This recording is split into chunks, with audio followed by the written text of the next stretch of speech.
প্রিয় দর্শক, আমরা আছি এখন সুনামগঞ্জের তাহিরপুরের উপজেলার শিমুল বাগানে।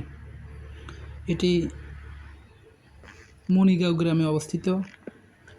100 বিঘা জায়গা জুড়ে এই বাগানে প্রায় 3000 শিমুল গাছ আছে। বাগানটি খুবই সুন্দর।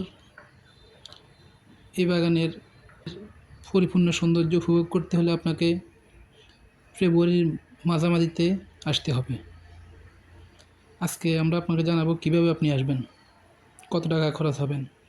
আমরা 2টি বাইক নিয়ে 4 জন এসেছিলাম।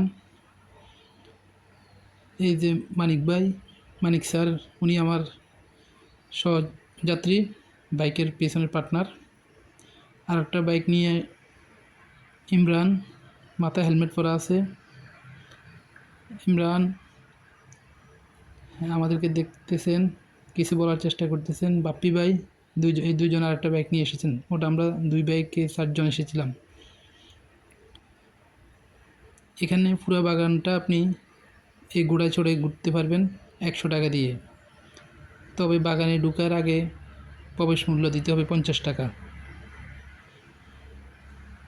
বাগানটা খুবই সুন্দর। বাগানটার এক পাশে এই যে দেখতেছেন ইন্ডিয়ার পাহাড়, তার আগে বাংলাদেশের জাদুকাঠা নদী, তারই সাথে শিমুল বাগানটি। আপনারা সুনামগঞ্জ থেকে মোটর বাইক অথবা সিএনজি নিয়ে আসতে পারবেন। মোটর বাইক বা সিএনজি যেটা নিয়ে আসেন না কেন, আপনারা পুরো শিমুল বাগান, জাদুকাঠা নদী, বারিক্কা টিলা, নীলাদ্রি লেক সব কিছুই দেখতে পারবেন। এক্ষেত্রে বাইকে আপনাদের 2 জনের ভাড়া নেবে 1000 টাকা। আর টমটম বা সিএনজিতে যদি আসেন, কথা বলে আসবেন 2000 টাকার মধ্যে। ধন্যবাদ সবাইকে আমাদের থাকার